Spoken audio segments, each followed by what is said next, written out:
টানা ৩ মাস ধরে দেশের পণ্য রপ্তানি কমেছে। গত মাসে রপ্তানি হয়েছে $৩৮২ কোটি পণ্য। এই রপ্তানি গত বছরের তুলনায় ৭.৪৩% কম। এছাড়া গেল ১৪ মাসে ৩৫৩টি কারখানা বন্ধ হয়ে গেছে।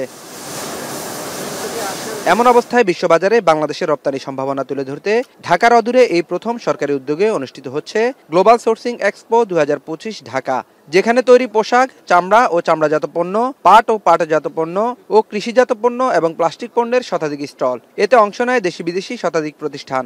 মেলায় অংশ নেওয়া ব্যবসায়ীদের প্রত্যাশা, বাংলাদেশকে আরও নির্ভরযোগ্য সোর্সিং কেন্দ্র হিসেবে প্রতিষ্ঠায় সহায়ক হবে এই মেলা। আমাদের যে ক্যাপাসিটি, সেটা আমরা কতটুকু ক্যাপাসিটি আছে সেটা আমরা দেখাতে পারবো এই টাইপের এক্সপোর মাধ্যমে। আমরা এক্সপোর্ট করার জন্য এখন প্রস্তুত এবং গভর্নমেন্ট আমাদেরকে যে ফ্যাসিলিটিসগুলো দিয়েছে, আমাদের পার্সিয়াল বন্ড ফ্যাসিলিটিস হওয়ার কারণে আমাদের এখন আসলে এই এক্সপোর্টটা অনেক সহজ হয়ে যাবে। সো আমি মনে করি যে আমাদের আইটেমগুলা এই গ্লোবাল এক্সপোর্টের মধ্যে অনেক ভালো একটা ভূমিকা রাখবে।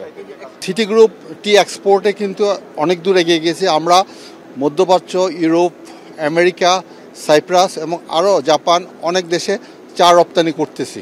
এর আগে সকালে মেলার আনুষ্ঠানিক উদ্বোধন করেন বাণিজ্য উপদেষ্টা শেখ বশিরউদ্দিন। এ সময় বিশেষ অতিথির বক্তব্যে বিকেএমই প্রেসিডেন্ট মোহাম্মদ হাতেম অভিযোগ করে বলেন, দেশের নিরাপত্তা ঝুঁকিতে প্রতিনিয়ত কমছে বায়ার, যা রপ্তানি খাতকে ক্রমেই ফেলছে ঝুঁকিতে। আমি কয়েকজনের সাথে কথা বলেছি বিদেশি, ওরা এই মুহূর্তে মানে পলিটিক্যাল সিচুয়েশনের অজুহাত দিয়ে অনেকে বলছে যে এই মুহূর্তে তারা আসতে চাচ্ছে না। তো ঠিক আছে, এই বছর আমরা শুরু করেছি, ভবিষ্যতে আমরা আরো ভালো কিছু পাবো বলে আমরা আশা করি। দেশে কোনো নিরাপত্তা ঝুঁকি নেই।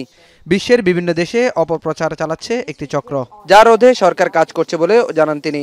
অনেক সময় তৃতীয় বিশ্বের দেশ সম্বন্ধে অনেক ধরনের অসত্য তথ্য বিভিন্ন মাধ্যমে ঘুরে বেড়ানোর ফলে এক ধরনের ভীতি সঞ্চারিত হয়।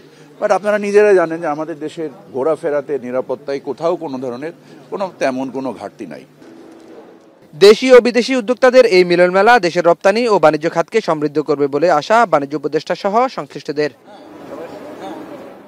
নাঈম কামাল, এখন, ঢাকা।